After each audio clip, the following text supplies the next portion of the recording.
Hey everybody, this is Kelly Nielsen with Grace for Living After Loss. And on this channel, we discuss all things related to grief. What does it look like? What does it feel like? But most importantly for you, we share tips, tools, and resources on how to get through grief and get back to living a life that you love. And on this episode, we're doing part of our loss series where we talk with folks who have different types of losses to learn more about their story. And specifically in this case, Monica here has gone through our program. And so we want to hear from her directly what it was like to go through our program. So Monica, thank you so much for joining me. It's always a delight. Thank you. For the folks that are, I know we've done one other video with you, but for people who maybe have not seen that, why don't you share with us, who is it that you lost? When did they pass? And what were the circumstances around their passing? I lost my son, Joseph, February the 12th of 2022. He died from fentanyl poisoning, and he died in my house. I found him when we got home from being away for the day. And we've talked with and worked with a lot of parents that unfortunately have that same experience. So why don't you share a little bit about what that was like immediately after his passing? The sense of shock and numb. Just talk a little bit about the very beginning after he passed away and what that was like for you.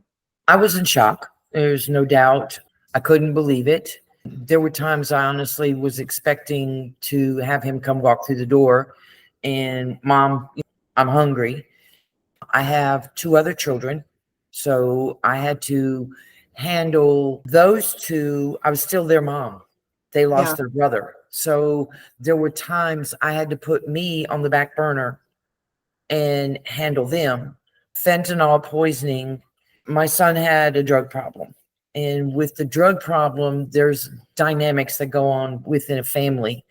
For years, if in my instance, that was going on. So there was a lot of shit that just bubbled up from my other two children and their feelings. And then I had to keep myself in check. I had my husband, who was Joe's stepfather, who understood but didn't, and so I was dealing with that. And the dynamics in this family, it was really rough for a while. And it was rough because I was very quick. I was quick-tempered, angry at David. I mean, if he said anything about Joe, anything, I mean, I wouldn't let him touch anything that was Joe's that was in the house. There wasn't a whole lot here because Joe didn't really live with us. I had to be real careful with my other two children because the drugs played a big part in the dynamics of this family. And so I had to go to them and go, look, let's remember Joe 5 years ago. Before the drugs got really bad, because the drugs changed my son. They changed your brother. And so that's been a healing process that, I mean, from the very get-go, but it was a nightmare because the gambit of emotions that were going on, I equated it to firecrackers, those little firecrackers that you light. That's what I felt like my life was, because I didn't know what was going to happen next, what was going to blow up next, what emotion was going to come out, and what bit of anger was going to come out, and the hurt. And I mean, it wasn't fun. It was hard. It was hard all the way around. Thank you for sharing that. And I think actually I would love to do a separate video with you, because I just have been meditating on when we lose a family member to addiction, we have to recover from the loss, but then we have to recover from the addiction, right? The addiction was causing problems and causing hurts. And especially if your child or your loved one is in the throes of addiction, a lot of times it's really hard to do the healing work while they're still actively in addiction, because you're just trying to keep them alive, keep yourself alive. You're kind of in this like crisis survival mode. So I found that a lot of the healing doesn't really begin until after they're gone, because then they're gone and you're not sleeping with one eye open anymore. You're not waiting for the other shoe to drop. It's dropped, right? And now you're left with all the collateral damage that has been going on for however long. In my case, it was 7 years that my son was dealing with addiction before he passed away. So we had 7 years worth of stuff, right, to deal with. Very true. And I think that is kind of unique. One of the unique aspects of when you lose someone to substance abuse disorder or overdose is that, right? All the lingering things that you need to deal with that maybe other families with other types of loss don't have to deal with, right? So tell me about at what point, so at some point in your journey, with all these dynamics going on, with all your family having all their feelings and issues, at some point you realized that you personally needed to get some help. Do you remember about, like, what was it that you were like, man, I really need some help for me? I watched at the time, right after all this happened, I belonged to different grief groups and parents that had lost their children to drug addiction and you know, just listening. And there was somebody on there had said that there was a documentary, and I was like, okay, let me watch it. And the woman that was talking was so put together. Her daughter had died, but she was so put together. She wasn't matter of fact. You could tell, I mean, she got teary-eyed, but she wasn't falling apart. She wasn't, her thoughts were all put together, and she was put together. And I was like, if this woman can do it, I can do this. And in all honesty, I sat down and I prayed. This is where I could probably start crying through this whole thing, because it just is so real and so raw to me, because I had been asking Joe to go to rehab for years. Trying to find one is another story, but we need to go to rehab. We need to get you help. I needed to put into my healing everything that I wanted Joe to put into his healing that he never was given an opportunity or a chance to even try. And that's when I started searching. And I went to a private psychologist, and they wanted you to start, you know, from infancy type of thing. No, I don't have that much time. I don't want to sit here for 2 years and start when I was 8 years old and what happened and my dog went away. No. And I tried, I don't know if I can say this or not. I tried Grief Share. Okay. And because I wanted something God-based. I did not blame God for my son passing away. I thanked God for him. So I wasn't angry with God, and I needed his help to get through this. So I was looking for something Bible-based. Yeah. Grief Share, everybody was talking about it. It was not. It was they recapped every single week, the same thing over and over again. And then I found that I had lost my son. There were 5 people in there. They had lost husbands. They had lost their dad. I'm not going to, my hurt is mine. My philosophy is, I'm sorry, my boo-boo is the worst boo-boo in the world. But your boo-boo to you is the worst boo-boo. And so, I mean, I'm listening to this, and it was like, I don't want to sit here. And I went through the whole, I think it's 6 weeks or 8 weeks. And I was like, I feel worse now at the end of this than I did. And I didn't learn anything. Nothing I learned. So I was like, okay, I don't, where do you look? Where do you, I mean, I don't, you know, I didn't.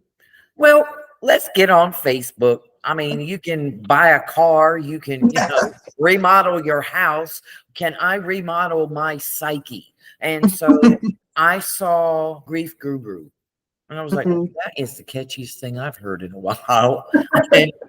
And you were Bible-based. It was based with a belief in God. And I needed what I needed.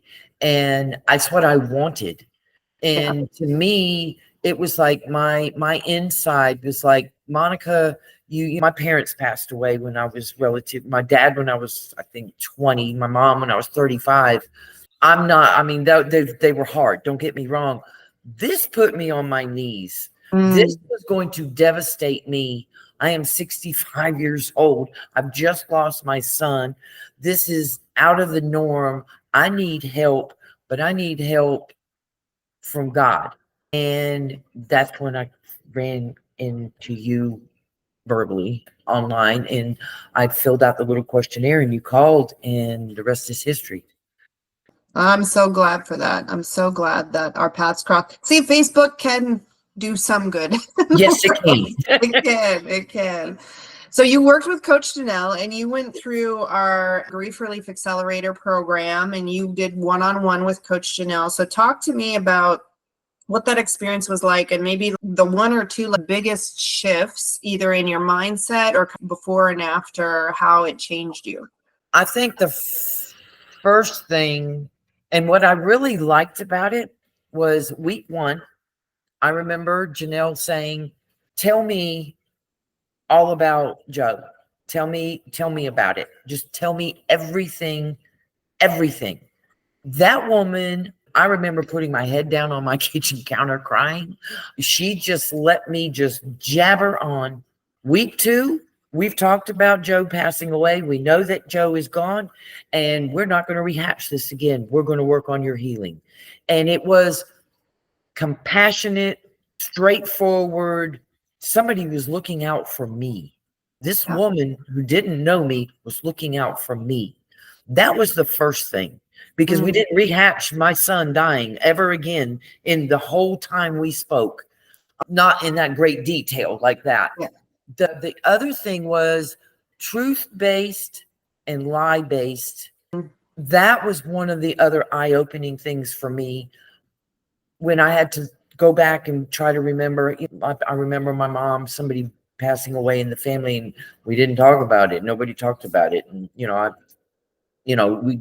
you just didn't talk. I remember when my dad died, and I mean, that was, oh my God.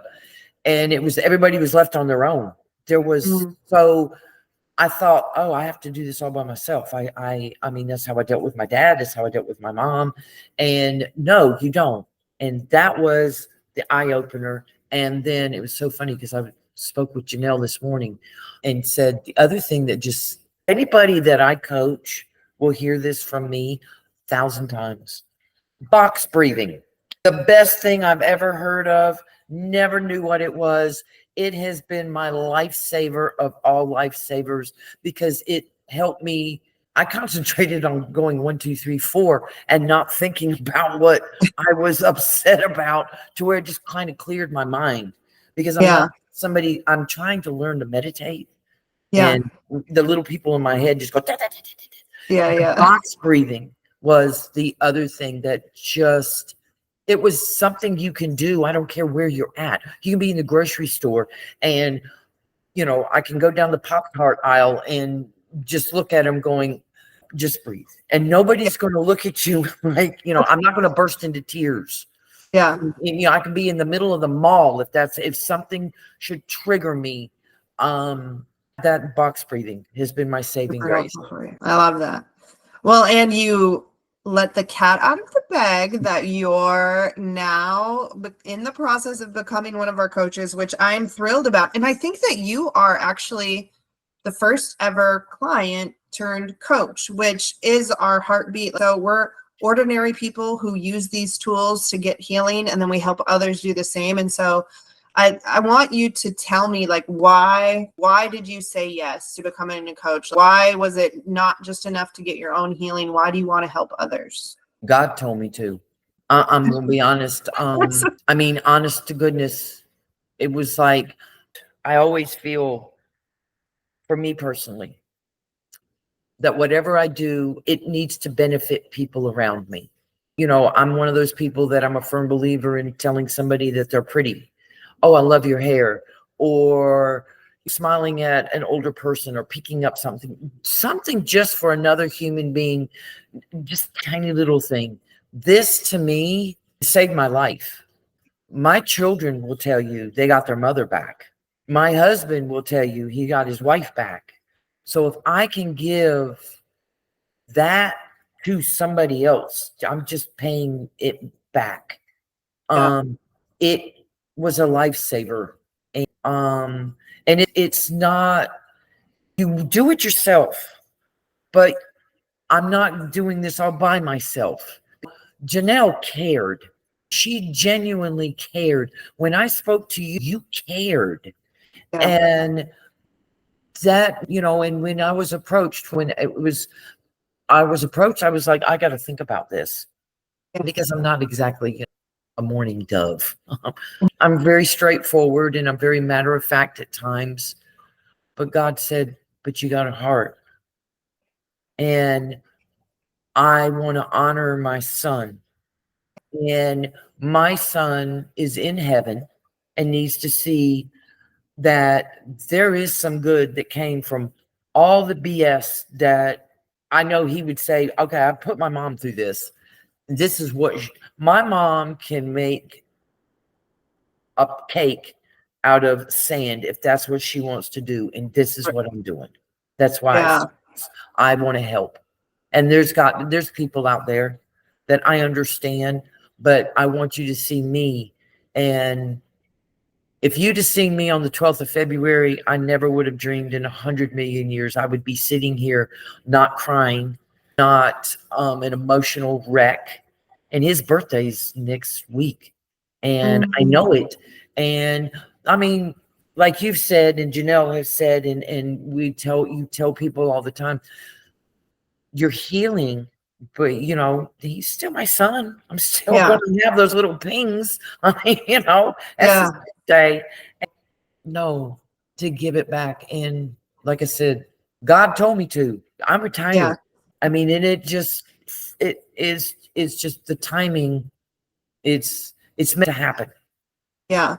Well, I'm glad that you said yes. I'm glad that you listened to him. It's usually a good idea for us to listen to God. And I'm just like you, Monica. Like, I'm very direct. I'm a great coach for everybody, but I'm a great coach for the ones that God brings to me, right? And you are going to be the perfect coach for the people that God brings to you. And so I said this to Vicki when we did her video. I'm super excited to film the first client testimonial, the client that you work with, right? Because we are the small number. Sadly, the majority of culture, the majority of the people out there suffer for years and years and years, and they don't get better, and they don't believe it's possible. And even if they can dare to hope to believe it's possible, they don't have someone showing them how. And so I'm super excited for the families that get to work with you and get to benefit from your experience, because it's not in vain. And we are very much taking the thing the enemy meant for harm and turning it to good. So I'm thrilled to have you as part of the team.